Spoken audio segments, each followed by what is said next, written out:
Banditry started under the watch of APC because they were the ones that brought them in. It was 1992-93 in Kaduna. A riot broke out which they call the Zango Kataf riot. I was a young boy, very, very young then.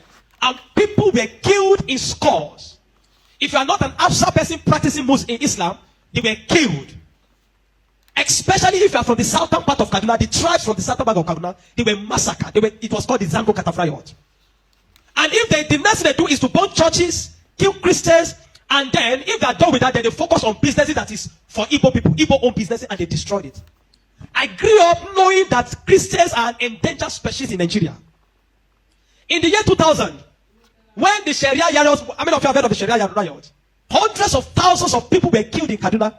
I can remember vividly that we had to defend our house from people. They brought some Fulani boys and they faced our house. They were shooting arrows. They were stoning our zinc. They spot our zinc shooting arrows. Even though I was a Muslim then.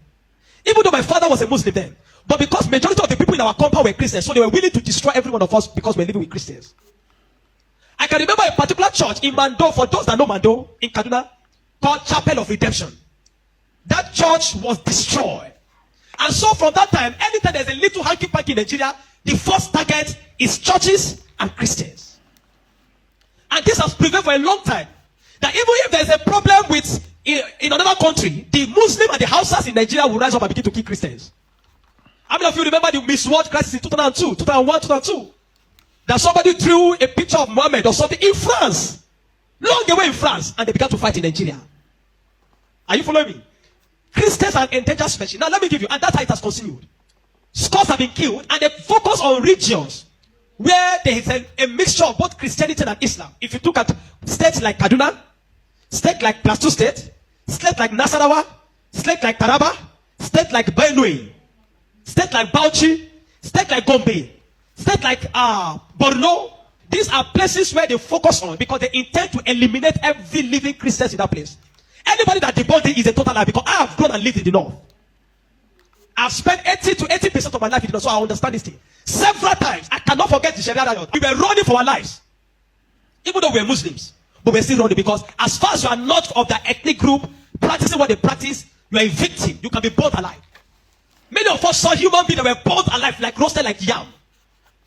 And it has been going on for a long time. The genocide against the Christian faith. Are you with me?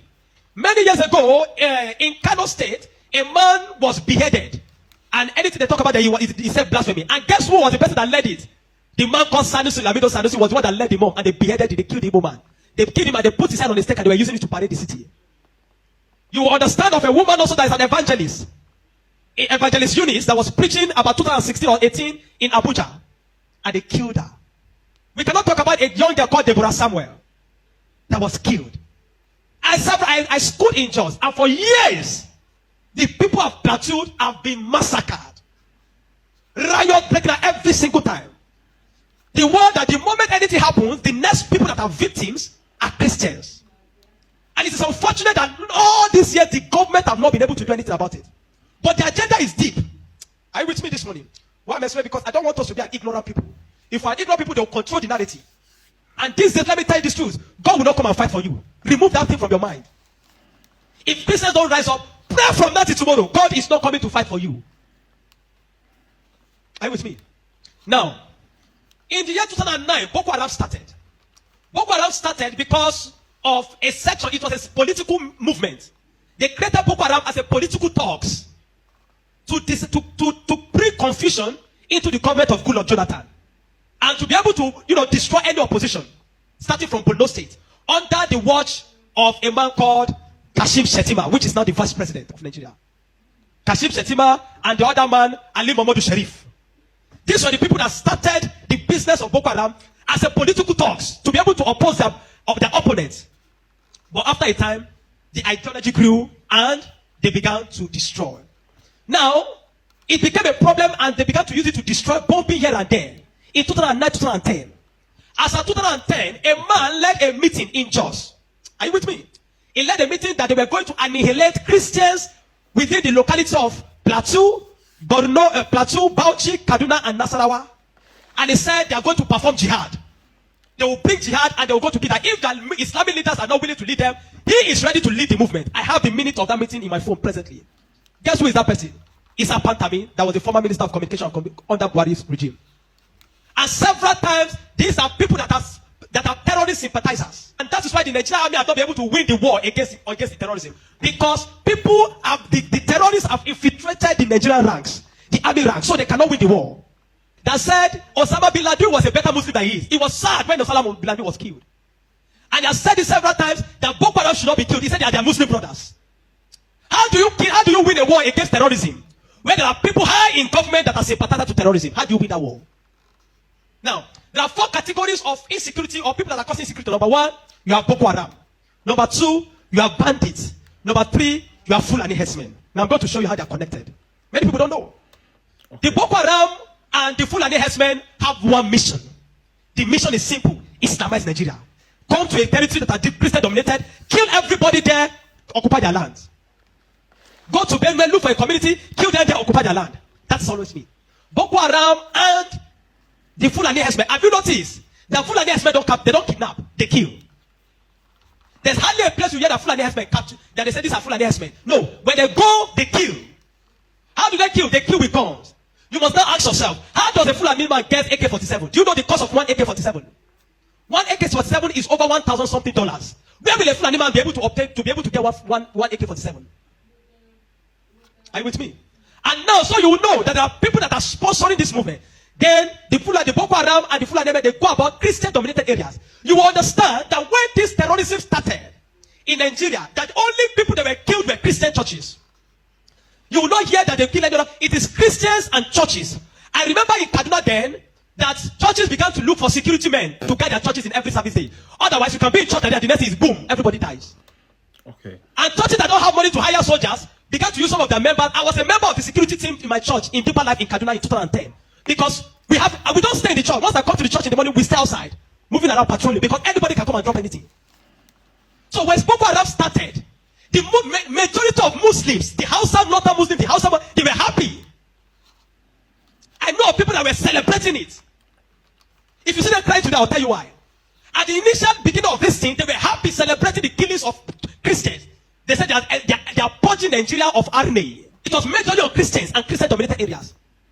But when it comes to 2014, the man Buhari and APC that wanted to overthrow the government of Jonathan, by all means, decided to employ mercenaries from Niger, from Chad, from all those Fulani, from other African nations where they are Fulani, and they brought them into Nigeria. What was the goal? The goal was that if Jonathan does not concede defeat in the election, they were going to rain hell on Nigeria. So they brought in these mercenaries, and they equipped them with rifles, the Aerofiles, the Buharis. Are you with me? The Aerofiles, the Buharis. Okay. Every one of these people called APC, they brought in mercenaries and armed them in the bushes and told them to wait. The moment Jonathan did not concede defeat in the election, they were going to start. But unfortunately for them, Goodluck knew of the assignment. He got intel about it, because the man said his ambition does not worth the blood of millions. So the man conceded defeat and left. And so they declared APC winner. Now, you have already brought people from different parts to come and fight. But what they wanted to come and fight for did not achieve anymore. So now they left those people in the bush. They left them with guns and ammunition in the bush. And when Buhari became the president, he abandoned them. Instead of them to settle them and let them go back, they abandoned them. And the people saw Nigeria as a place that is good. And the people decided to remain in Nigeria. Those are the people that started bandits. Before, we don't have anything like bandits. Banditry started under the watch of APC, under Buhari, because they were the ones that brought them in. Kidnapping, because they needed to survive. So they started by kidnapping. And they started by kidnapping. And they started by kidnapping. And they started by kidnapping. Over time, now, you understand that there are certain parts of this nation where there are mineral resources. Don't be an ignorant Christian. Follow me. Don't be an ignorant Christian. Don't be in a nation where you don't have understanding of what is happening. Now, there are some parts of Nigeria where there are good resources. Okay. And this is have been illegally mined by elites, the military generals, the oligarchs, the people that are the leadership of the North. They were mining these resources, and the money does not go into the federal government account. So what they do is that they employ the services of this banditry to create two things. Number one, to create diversion. So when you go to Zamfara, that's why you hear that they say there is killing in Zamfara now. It's because of the illegal gold mine. There is gold in Zamfara that they are mining. And so these bandits that are already in the bush, some people collaborate with them, partnered with them, and told them to keep creating confusion, create chaos. When you keep creating chaos, the Nigerian state and the people of Nigeria will not be able to focus on the illegal mining. They'll be concerned about the insecurity. So the insecurity is created as a means of diversion in the north. Are you following me? It is created as a means of diverting the attention of the military and the Nigerian populace from being able to focus on the illegal mining of resources. And any part of the north where there is resource, you find out that insecurity there. Recently, it has started in Kwara because there's a great amount of lithium in Kwara too that they have discovered and they're mining. So they partner with the Chinese because the people that does this illegal mining are the Chinese. They partner with the Chinese to be able to. So the bandits became the security men of Chinese and all those people to protect them. So that while they are mining, they can begin to cause chaos. Because while the people are mining and they are causing chaos, kidnapping, nobody will be able to focus on what the Chinese are doing and those people illegal mining. Every single day to this moment, I'm telling you, they are mining in those places. And they will take it to an airfield in the bush and fly it out of Nigeria. They are making billions of dollars from it every day. While people are being killed. That is why you now hear the Muslims are saying that they are killing Muslims too. What you have, it is what Buhari created. The APC-led administration created. The banditry they created is what is affecting the North now. Because the people they brought to come and kill Nigeria in 2015 did not succeed because good luck relinquished power to them. And now the people have become thugs. They have become tools to be used in the hand of men that are using them to secure their illegal gold mines. And that's why you kill them. That's why you hear that they say they are killing Muslims. Now, the Christian persecution and genocide has been there. So you find out that the other part, the Muslim and the Fulani men keep going around killing in all those parts. And the Christians and the churches have been silent for too long. This evil has prevailed in Nigeria because the righteous men have been too quiet. If we're ever going to win against insecurity in Nigeria, Nigeria must put two things Nigeria must do. Number one, Sharia law must be completely abolished in Nigeria. Because Nigeria is not an Islamic state. Why will Nigeria, some part of Nigeria, be practicing Sharia? The law guiding them in constitutional law that believe that if somebody deserves to die because he speaks against his God. Can an Hausa man insult Jesus and I kill him for insulting Jesus? But somebody believes when you speak against Muhammad, you deserve to die. How do you live in a country with somebody that has that kind of mentality? The military have become complicit. They are compromised. Nigerian military cannot win this war. 20 years from today, I'm telling you, 20 years from today, this thing of insecurity will not end because there are people that are enjoying it, benefiting from it, and reaping from it. If Nigeria wants to win this war, partner with America. Let them come and militate. I'm not sure I've seen that in Kano yesterday, some people were protesting that they don't want America to come. Because they believe what they have been told is that if America is coming to kill Muslims, and the man says he wants to come and kill terrorists, but they are protesting. Anybody that is negotiating, people like Ahmed Gumi, Sheikh Gumi should be locked away. A terrorist sympathizer is a terrorist. A man that believes that you are not supposed to kill a terrorist is himself a terrorist. A man that believes that we should go and negotiate. How do you go and negotiate with terrorists? Because you see, terrorists are not just criminals. They are working with a wrong ideology. A man that believes that killing he has nothing to lose. How do you negotiate with a man that believes that killing himself is going to meet their God in heaven to collect 72 virgins? How do you negotiate with such a person? A man like Sheikh Gumi should be locked away. A man like Ali Muhammad Buhari should be arrested. You want to win against terrorism, you must go brutal. No nation win against terrorism by pampering them. The custom is taking rice, seizing rice from Nigeria and taking it to terrorists in the bush that they need to take care of them because they are human beings. No. The moment you have become a terrorist, that you see that taking the life of your fellow human being is nothing, is to please a God. Then you